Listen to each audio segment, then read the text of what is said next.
प्रिय विद्यार्थियों नमस्ते। आपका आपके अपने YouTube चैनल में हार्दिक स्वागत अभिनंदन। मैं हूं डॉक्टर सत्य मुदिता स्नेही, असिस्टेंट प्रोफेसर संस्कृत। हमने गत दो वीडियो में, जो प्रथम वीडियो था उसमें हमने श्री हर्ष का व्यक्तित्व और कृतित्व देखा था। फिर द्वितीय वीडियो में हमने श्री हर्ष के द्वारा रचित नैषधीय चरितम महाकाव्य के जो कथा वस्तु है उसको संक्षेप में देखा था। आज हम इस महाकाव्य में रस तत्व और रस के साथ ही हम देखेंगे इसमें चरित्र चित्रण। तो देखिए, जैसा कि स्क्रीन पर आपको दिखाई दे रहा है, श्री हर्ष का नैषधीय चरितम महाकाव्य है। महाकाव्य के जो लक्षण होते हैं उसमें एक लक्षण होता है कि उसका कोई ना कोई एक रस जो है मुख्य रस के रूप में होना चाहिए और अन्य रस उसके सहायक रस के रूप में आते हैं। यानी कि एक रस जो है वो अंगी रस होता है और बाकी सब उसके गौण रस अंग रस होते हैं। तो यहाँ नैषधीय चरितम महाकाव्य में श्रृंगार रस अंगी रस है और वीर, करुण, हास्य, भयानक इत्यादि जो रस हैं वो उसके सहायक रस हैं, यानी गौण रस हैं। तो जैसा मुख्य रस होता है उसी के अनुकूल कवि अपनी भाषा शैली यूज़ करता है और वैसे ही कथा वस्तु ग्रहण करता है। तो हमने ये भी जाना था कि नैषधीय चरितम का जो मूल उपजीव्यत्व है वो महाभारत के वन पर्व का नलोपाख्यान है। उसमें महाभारत में तो पूरी कथा वर्णित है, नल की, राजा नल के विषय में उनके जीवन संघर्ष सारा वर्णित है। परंतु श्री हर्ष ने अपने महाकाव्य में चूंकि श्रृंगार रस को प्रधान रस रखा है, इसलिए उसके अनुकूल उतने ही अंश को ग्रहण किया है जितना कि श्रृंगार रस की पुष्टि के लिए सहायक था।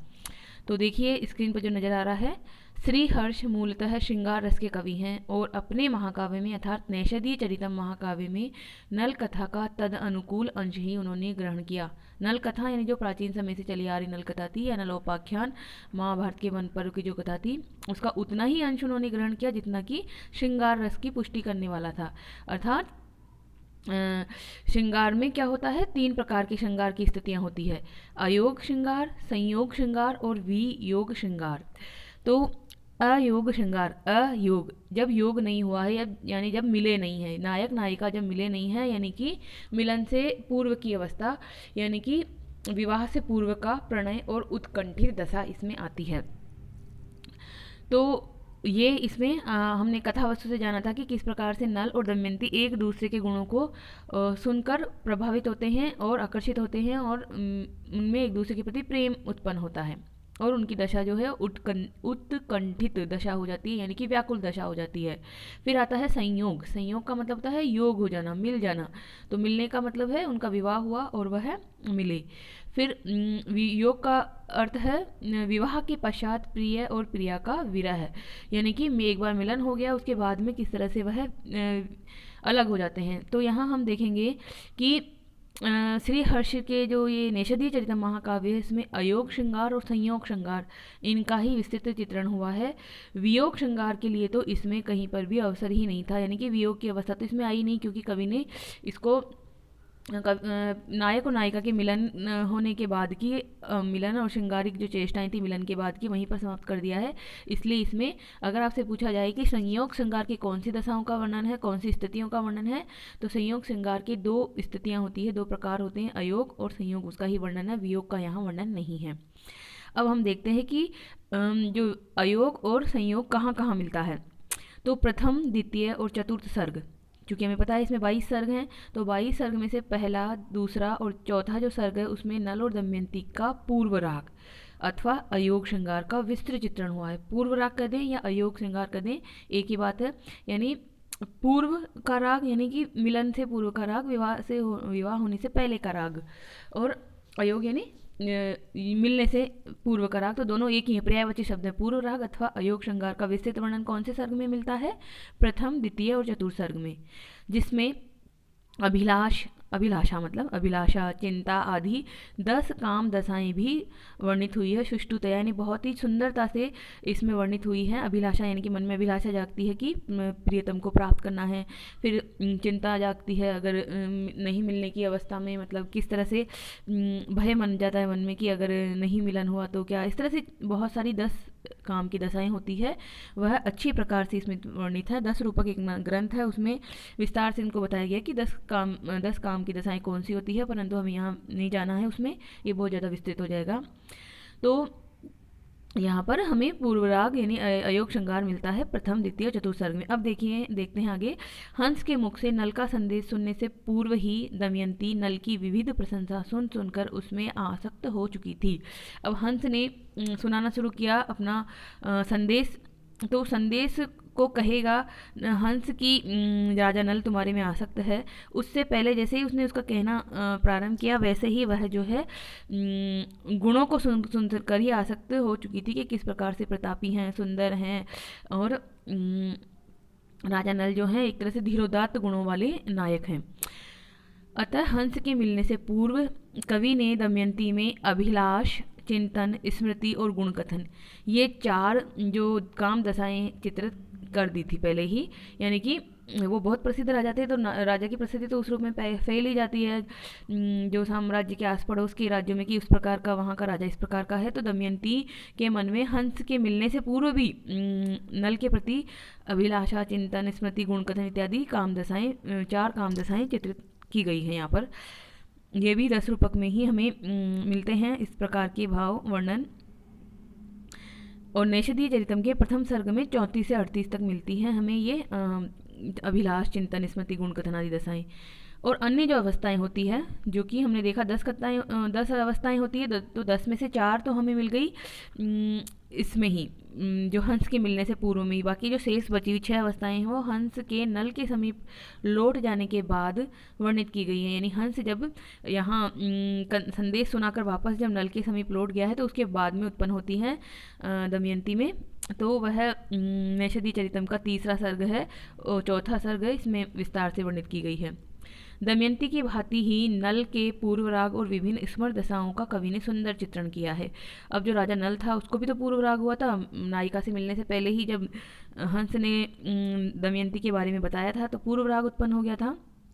और विभिन्न स्मर दशाएं का मतलब ही वही है काम दशाएं, यानी कामदेव जो प्रेम के देवता हैं उनके द्वारा उत्पन्न की गई दशाएं। पूर्व राग का यह संपूर्ण विस्तृत चित्रण कवि की मौलिकता को भी उद्घाटित करता है। यानी कि कवि ने अपनी मौलिकता डाली है इसमें और इसका बहुत ही सुंदर प्रयोग किया है। किंतु संपूर्ण चित्रण में सायास उत्पन्न किए जाते हुए चमत्कार का ही अधिक आभास होता है। यानी कि इसमें स्वाभाविकता की कमी रह गई है। ऐसा लगता है कि कवि ने जानबूझकर, सायास का क्या मतलब होता है, आयास सहित, आयास का मतलब होता है प्रयास, प्रयास और आयास एक ही बात है, एक ही शब्द है बिल्कुल। प्रयास में प्रउपसर्ग मिलता है तो प्रयास हो जाता है और आयास में आउपसर्ग लग जाता है। तो सायास मतलब प्रयास पूर्वक, यानी जानबूझकर प्रयत्न पूर्वक डाला गया लगता है। इससे स्वाभाविकता की कमी हो जाती है। तो स्वाभाविकता की इसी न्यूनता के कारण यह पूर्वराग चित्रण हृदय को स्पर्श कम कर पाता है, यानी हृदय में नहीं उतरता इतना। यह अवश्य है कि अयोग श्रृंगार का यह वर्णन पर्याप्त मर्यादित रहा। यानी कि ऐसा नहीं है कि यहाँ पर अश्लीलता आ गई हो, यानी मर्यादित उन्होंने वर्णन किया है, शब्दों का भी सुंदर रूप से चुनाव किया है, मर्यादित प्रयोग किया है।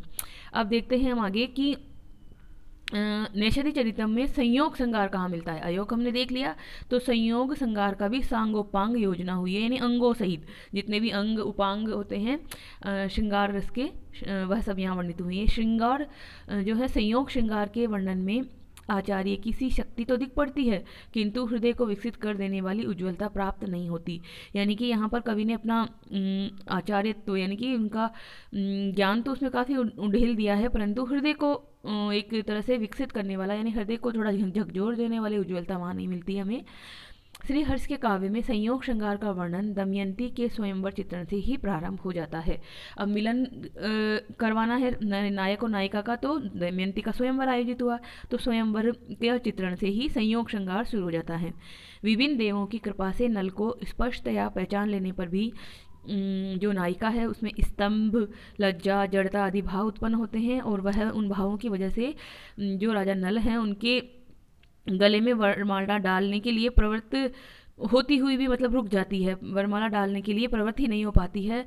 उसके जो कटाक्ष भी हैं, कटाक्ष इत्यादि जो भाव हैं, वह भी प्रिया के मुख तक न पहुंचकर आधे मार्ग से ही लौट आते हैं। मतलब आपने कथा वस्तु में देखा था कि किस तरह से जो दमयंती है वो राजा नल को पहचानने में दुविधा की स्थिति में है, पर फिर भी पहचान लेती है वह, और पहचानने के बाद किस अभी भी उसके मन में शंका है, मतलब क्या है, लज्जा है, जड़ता है, स्तब्ध है, तो वह एक तरह से स्तब्ध वहीं की वहीं खड़ी रह जाती है और वरमाला डालने के लिए प्रवृत्ति नहीं हो पाती, आगे ही नहीं सरक पाती है, और उसके जो आंखों के जो कटाक्ष इत्यादि हैं वह भी आधे मार्ग से ही लौट आते हैं। इस तरह से यहाँ पर वर्णित किया गया है। तो देखिए ये जो श्लोक है ये यही कहता है, करह सृजाम सज्जतरः तदीयः प्रियोन्मुखी भूय पुनर्व्यरंसीत तद आननस्य अर्धपथम ययौ च प्रत्याययौ च चातिचलः कटाक्षः। उसके जो कटाक्ष हैं वो वापस लौट आते हैं, जो चंचल कटाक्ष हैं वह हाथ में उसने सृजा यानी कर माला को धारण किया हुआ है, प्रिया की ओर वह अपने प्रियतम की ओर वह उन्मुख है, परंतु फिर भी उसका जो चेहरे पर इस तरह के लज्जा के उनके भाव हैं वह आगे नहीं बढ़ पाती है। इसी प्रकार से जब विवाह के लिए उत्सुक जो नायिका है दमयंती है, वह सहज ही लज्जा अनुभव करती है, तो उसका भी एक सुंदर चित्रण इस श्लोक में हुआ है। देखिए क्या है श्लोक, बहुत अच्छा श्लोक है, 14वें सर्ग का 30वां श्लोक है। विवाह उत्सुक नायिका की सहज लज्जा का एक चित्रण देखिए यहाँ पर। देव्या श्रुतौ नैति नलार्ध नाम्नी गृहीत एव त्रिपया निपीता अथ अंगुलीभिर स्पर्शन्ति दूरम शिरः सा नमयान चकारः। देव्या श्रुतौ, देव्या कौन, देवी सरस्वती के, श्रुतौ यानी कान में, न इति, न यानी नल, इस प्रकार से, नलार्ध नल के आधे नाम को, नामनी, नामनी आएगा श्लोक में देखिएगा, गामनी नहीं है, ये नामनी हो जाना चाहिए यहाँ श्लोक में, थोड़ी अशुद्धि है।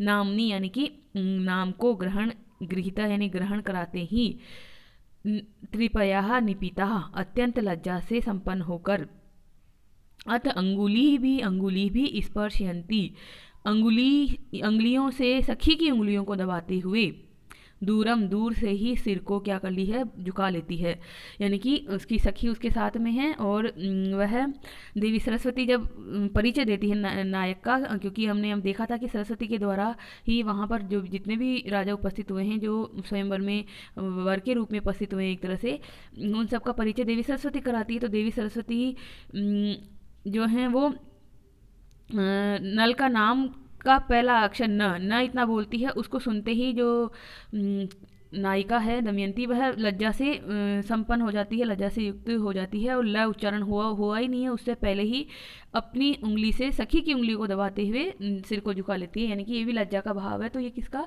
हमने देखा, ये संयोग श्रृंगार में जो बहुत सारी दशाएं होती है उसमें से लज्जा भी एक दशा होती है, तो ये यहाँ पर वर्णित है। अब विवाह के उपरांत जो है संयोग, पूर्णतः संयोग श्रृंगार का चरम दिखाना है, तो विवाह के उपरांत नायक नायिका के प्रथम समागम के वर्णन का प्रारंभ कवि ने पर्याप्त संयम से किया। मुग्धा नायिका, ध्यान रखिएगा ये जो नायिका है वो मुग्धा श्रेणी में आएगी, क्योंकि वो मुग्ध हो गई थी गुणों पर। तो मुग्धा नायिका दमयंती पति के समीप जाने में लज्जा अनुभव करती है, कपाट के समक्ष चित्रस्थ खड़ी रहती है, कपाट मतलब दरवाजे के पास में ही चित्रस्थ खड़ी रहती है, यानी कि जैसे कि बिल्कुल हिलती डुलती नहीं है, और जैसे चित्र के रूप में उसे वहाँ खड़ा कर दिया गया है, ऐसे वह खड़ी रहती है। पति के समीप सैया पर भी नहीं बैठती है, इत्यादि इत्यादि। इसमें नैषधीय चरितम के 18वें सर्ग में वर्णन है ये।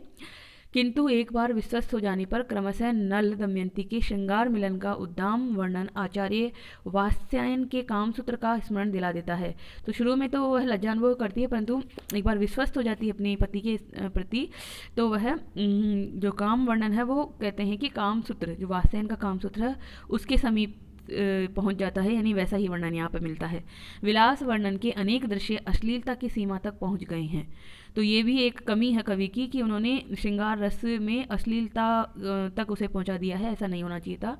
स्वयं श्री हर्ष यह घोषणा करते हैं कि उस प्रासाद रूपी सुमेरु पर नल दमयंती की वे काम क्रीड़ाएं होने लगी जिनको महाकवियों ने भी नहीं देखा था और पुंशचली स्त्रियों ने भी नहीं सीखा था। ये तो श्लोक है एक जो है नैषधीय चरितम के 18वें सर्ग में ही, उसमें बताया जा रहा है कि जो महाकवि, जितने भी महाकवि हैं, जो श्रृंगार रस में सिद्धहस्त कवि हुए हैं, उन्होंने भी कभी इस तरह का काम क्रीड़ाएँ नहीं वर्णित की है, और न ही पुंसचली स्त्रियाँ हैं होती है, उन्होंने भी, यानी कि जो चरित्र से थोड़ी कम स्त्रियाँ होती है, उन्होंने भी ऐसी क्रियाएं नहीं सीखी है। तो इस प्रकार का उन्होंने वर्णन किया है। कतिपय लेखकों ने नल दमयंती के इस प्रणय और दुर्वह श्रृंगार में आध्यात्म की उदात्तता आरोपित करनी चाहिए, यानी आध्यात्म के स्तर पर उसको ले जाना चाहा। जैसे कि राधा और कृष्ण का प्रेम जो था वो प्रेम था, परंतु वो आध्यात्मिक स्तर पर होने वाला प्रेम था। यहाँ पर कुछ कवियों ने ऐसा डालने की कोशिश की इसको कि नल दमयंती का प्रेम भी आध्यात्मिक का उदात्तता लिए हुए है, परंतु ये बिल्कुल सही नहीं है, क्योंकि ये जो है एक मानवीय प्रेम है। ये इस जो नल और दमयंती दोनों मानव पात्र हैं, तो इनमें आध्यात्मिकता वाली बात नहीं हो सकती। जिन भी कवियों ने ये इस तरह का सोचा है, वर्णन आरोपित करने का प्रयास किया है आध्यात्मिकता, वह उनकी सदाशयता मात्र है, यानी कि उनका अच्छा अभिप्राय है कि वह उसमें आध्यात्मिकता देखना चाह रहे हैं। नेषधीय चरित्र के संयोग श्रृंगार में वासना एवं तामसिक आतुरता का ही मिश्रण है।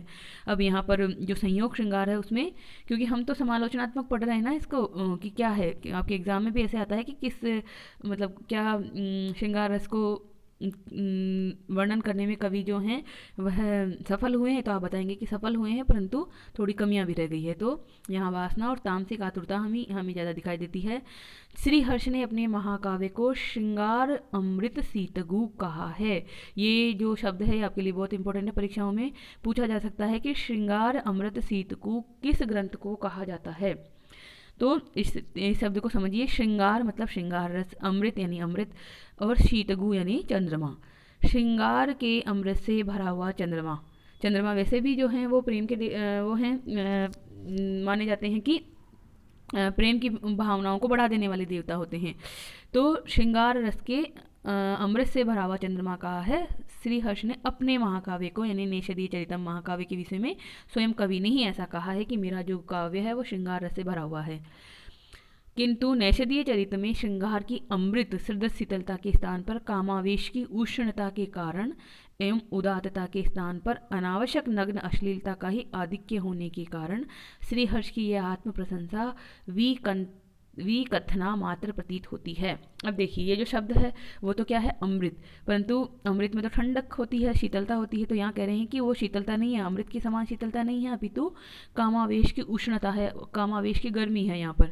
और उदात्तता जो ये कह रहे हैं कि उदात्तता है, बहुत उदात्त भाव है, उसकी जगह यहाँ पर अश्लीलता है, तो यह सही नहीं है। हम समालोचनात्मक में ये लिखेंगे कि कवि ने जो दावा किया है श्रृंगार अमृत सीतगु, वह जो है थोड़ा कम है, वहाँ पर अश्लीलता अधिक हो गई है संयोग श्रृंगार में। अब इसी तरह से हम देखते हैं आगे। ये तो हुआ नायक नायिका के विषय में श्रृंगार रस का एक चित्रण। अब यहाँ पर अन्य रस भी तो हैं, क्योंकि एक मुख्य रस होता है तो अन्य रस भी तो होने चाहिए। तो नैषधीय चरितम महाकाव्य में मुख्य रस श्रृंगार के अतिरिक्त अनेक रसों का भी सम्यक रूप से अभिव्यंजना की गई है। जब राजा नल जो प्रथम सर्ग में ही उसको पकड़ लेते हैं, किसको, हंस को, स्वर्णिम हंस हमने पढ़ा था इसकी कथा वस्तु में कि स्वर्णिम हंस से की सौंदर्य से प्रभावित होकर वह उत्सुकता वस्तु से पकड़ लेते हैं, तो वह उसे छोड़ने का निवेदन करता है। तो वह जो निवेदन करता है वह निवेदन ही यहाँ श्लोक में है। प्रथम सर्ग के 35वें श्लोक में क्या कहा जा रहा है, राजा नल के द्वारा पकड़े गए हंस के विविध विलाप करुण रस के अपूर्व उद्गार हैं, यानी करुण रस में रोते हुए कह रहा है वो कि मुझे छोड़ दो।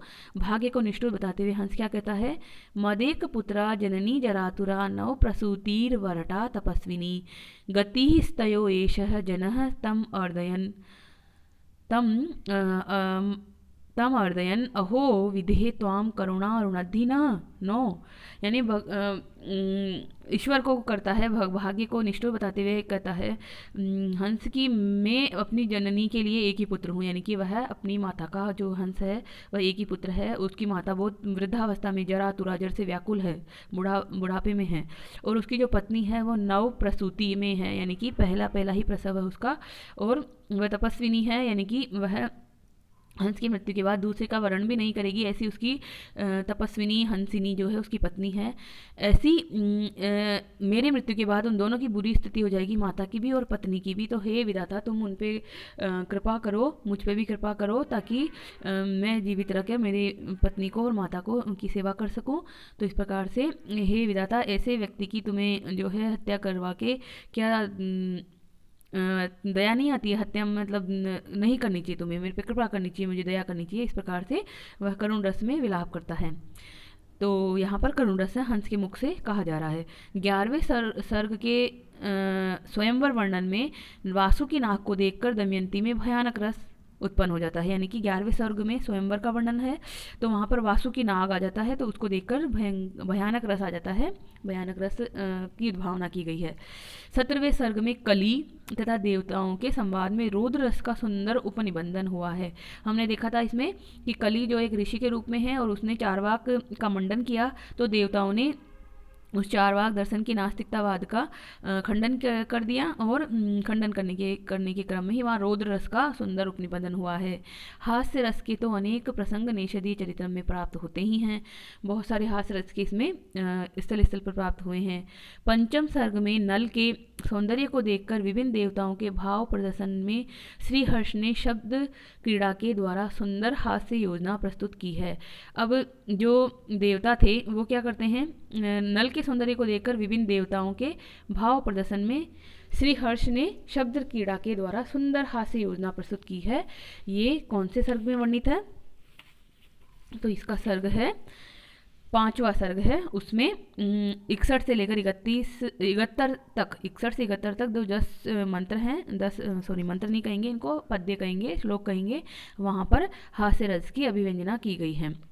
फिर इसी तरह से स्वयंवर में आए हुए राजाओं के वर्णन में भी हास्य रस का अच्छा पुट हमें मिलता है नैषधीय चरितम के 10वें सर्ग में।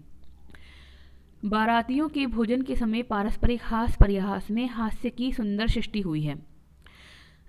बाराती जब आए हैं तो उनका हास परिहास होता है, उसमें इसकी सुंदर सृष्टि हुई है। नैषधीय चरितम के 16वें सर्ग में हमें ये मिलता है। तो वहाँ पर एक श्लोक भी मिलेगा आपको, मुखे निधाय क्रमुकम नलानु गेरोच्छी पर्णालीरेवेक्ष वृश्चिकम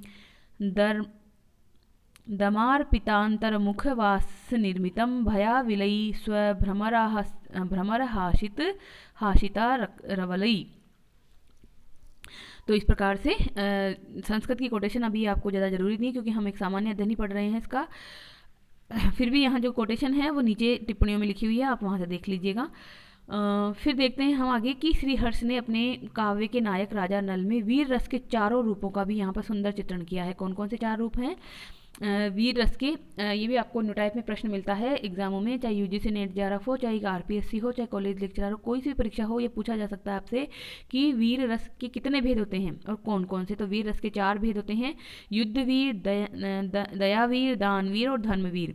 ये चारों प्रकार के जो प्रकार हैं वीर रस के, ये इनका सुंदर चित्रण हमें नैषधीय चरितम महाकाव्य के विविध सर्गों में मिलता है, जिसमें से प्रथम सर्ग में है युद्धवीर, दयावीर भी प्रथम सर्ग में ही है, फिर दानवीर तृतीय सर्ग में है, और जो धर्मवीर है वो प्रथम सर्ग में ही है। तो इस प्रकार से हमें यहाँ मिलता है। ये सभी विभिन्न रस जो हैं वो श्रृंगार रस के सहायक रस के रूप में ही प्रयुक्त हुए हैं, यानी कि मुख्य रस तो श्रृंगार ही है, और बाकी हमने जो यहाँ पर भयानक, रौद्र, वीर रस, हास्य रस इत्यादि देखा, ये सब श्रृंगार रस है। तो इस प्रकार से रस निरूपण तो हमारा यहीं समाप्त होता है। अब हम इसका चरित्र चित्रण देख लेते हैं संक्षेप में। तो देखिए चरित्र चित्रण में क्या होता है, जो मुख्य पात्र होते हैं उन्हीं का चरित्र चित्रण किया जाता है। तो यहाँ पर मुख्य पात्र हैं नायक नल, राजा नल, और नायिका दमयंती। तो इन दोनों का जो कहेंगे किस प्रकार के नायक नायिका हैं, तो नायक जो है यहाँ पर है धीरोदात्त नायक हैं, उदात्त गुणों से युक्त नायक हैं, और नायिका जो है वो मुग्धा नायिका है, ये जो कि मुग्ध हो जाती है अपने प्रियतम के विषय में गुणों को सुनकर। फिर बाद में जब उनकी विवाह होता है, तो विवाह होने के बाद में स्वकीया अपनी नायिका के रूप में होती है, परंतु विवाह से पूर्व वह परकीया नायिका के रूप में है। तो यहाँ पर नायिकाओं के जो भेद होते हैं उसमें मुग्धा नायिका, परकीया नायिका और स्वकीय नायिका, तीनों ही प्रकार यहाँ घटित होते हैं दमयंती पर। तो अब यहाँ देखिए जो लिखा है स्क्रीन पर, विभिन्न पात्रों के चरित्र चित्रण में मौलिक एवं कलात्मक उद्भावनाओं की दृष्टि से श्रीहर्ष का कोई वैशिष्ट्य दृष्टिगोचर नहीं होता। यानी कि कवि ने बहुत अच्छा विभिन्न पात्रों का चरित्र चित्रण यहाँ किया है, मौलिक उद्भावनाएं की है, और उसमें उनका जो है कोई वैशिष्ट्य दृष्टिगोचर यहाँ पर नहीं होता। यानी कि कोई मौलिकता उसमें नहीं है, जो है वह स्वाभाविक ही हैं। महाकाव्य के नायक नायिका के अनुकूल ही राजा नल एवं दमयंती के विभिन्न गुण चित्रित हुए हैं। यानी कि महाकाव्य में पहले से ही वर्णित है कि नायक कैसा होना चाहिए, नायिका कैसी होनी चाहिए, तो वही गुण उन्होंने घटाए। मैंने आपको बता दिया, नायक है धीरोदात्त और नायिका है मुग्धा नायिका, परकीय नायिका और स्वीकीय नायिका, तीनों ही गुणों से युक्त हैं। विभिन्न गुण जो कहे जा रहे हैं ना, तो हम इसको इसी तरह से घटाएंगे। दूत के रूप में संप्रेषित हंस की योजना अवश्य सुंदर है। अब देखिए, जो सामान्य है उसको तो हमें विस्तृत वर्णन करने की जरूरत नहीं है, नायक नायिका के विषय में यही कह के छोड़ दिया कि जो अन्य महाकाव्यों में जो होता है वही यहाँ पे लिए गए हैं, परंतु जो नई चीज़ की है वह की है हंस के चरित्र को उभारना। एक तरह से हंस की योजना को सुंदर उन्होंने बनाया है। मानवेतर प्राणियों अथवा प्रकृति तत्वों को दूत बनाकर प्रिय और अथवा प्रिया के समीप भेजने की संस्कृत साहित्य में परंपरा रही है। ये आपको पता है कि जो कालिदास इत्यादि हुए हैं पहले, उन्होंने भी, जैसे हमने देखा था मेघदूत में, मेघ को दूत बनाकर भेजा गया था यक्ष के द्वारा उसकी पत्नी यक्षिणी के पास में। तो वहाँ पर भी मानवेतर प्राणी, यानी मेघ तो एक अचेतन प्राणी था, तो वहाँ भेजा गया था। और प्रकृति जो प्राकृतिक तत्व के रूप में वहाँ हनुमान जी को भी दूत बनाकर भेजा गया था रामायण काल में। रामायण में तो वो तो चेतन तत्व थे। तो कुछ मानवेतर प्राणी हैं, कुछ प्रकृति तत्व हैं, और कुछ चेतन तत्व हैं, कुछ अचेतन तत्व हैं। इस तरह की संस्कृत साहित्य में ये परंपरा ही रही है कि उन्हें दूत बनाकर भेजा जाता है। अब इसी प्रकार जो नेषदीय चरितम महाकाव्य में हंस का चरित्र चित्रण जो है वो एक दूत के रूप में हुआ है, परंतु दूत के भी बहुत सारे प्रकार होते हैं। तो यहाँ पर दूत का एक प्रकार है निसृष्टार्थ दूत। निसृष्टार्थ दूत को समझिए आप, ये शब्द क्या होता है? निसृष्ट अर्थ, अर्थ यानी कि मीनिंग, निसृष्ट यानी निकालना, निश्चित कर लेना, अर्थ को निश्चित कर लेना, अर्थ को निकाल करके खुद ही उत्तर दे देना। इस प्रकार का गुण जो होता है वह कहलाता है निसृष्टार्थ दूत का गुण। तो यहाँ देखिए आपके पास जो व्याख्या के रूप में इसकी परिभाषा भी लिखी हुई है। नायक नायिका के भावों को समझकर स्वयं ही अवसरोचित उत्तर देता हुआ जो अपने दूत कार्य को सुश्लिष्ट रूप में संपन्न कर देता है वह निशिष्टार्थ दूत कहलाता है।